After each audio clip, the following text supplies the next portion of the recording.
ეროვნული არქივის გადაწყვეტილებით მე-14 საუკუნის ეტრატზე შესრულებული ჟან გულანის ხელნაწერების რესტავრაცია დაიწყება.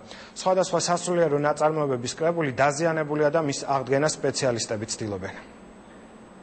ეს არის მე-14 საუკუნის ჟან გულანი, რომელიც თავის დროზე დაიწვა, ემჩნევა კიდევაც, ჩაუტარდა სადეზინფექციო სამუშაოები, ეხლა იწმინდება. მე-14 საუკუნით დათარიღებული ეტრატზე შესრულებული ხელნაწერი ჟან გულანი ეროვნული არქივის ძველ საბუთთა განყოფილებაში 1923 წელს წალკიდან ჩამოიტანეს.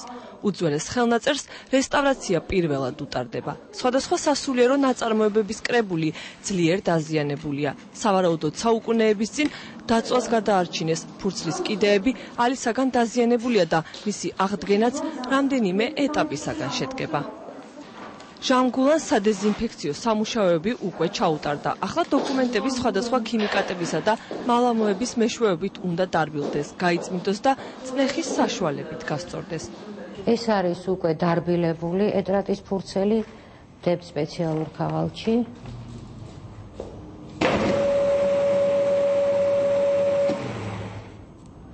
ეს პრესი ასწორებს და აძლევს ფორმას, რაც რამოდენიმეჯერ უნდა გავიმეორო.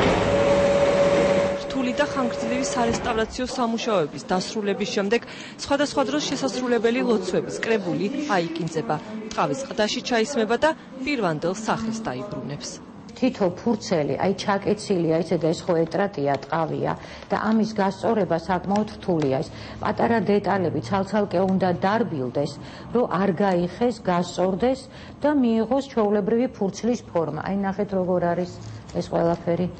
ამიტომ საკმაოდ რთული პროცესია და საკმაოდ დიდხანს ხდება ეს.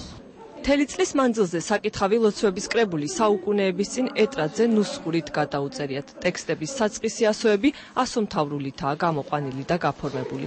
სათაურები და საყურადღებო ადგილები სინგურითაა შესრულებული და სხვადასხვა ხელითაა გადაწერილი. საეკლესიო ნაწარმოებების კრებული რამდენიმე ნაწილისაგან შედგება: ზეთის კურთხევა, ფსალმუნები, საგალობლები, პარაკლიტონიდან ლოცვანი და სხვა.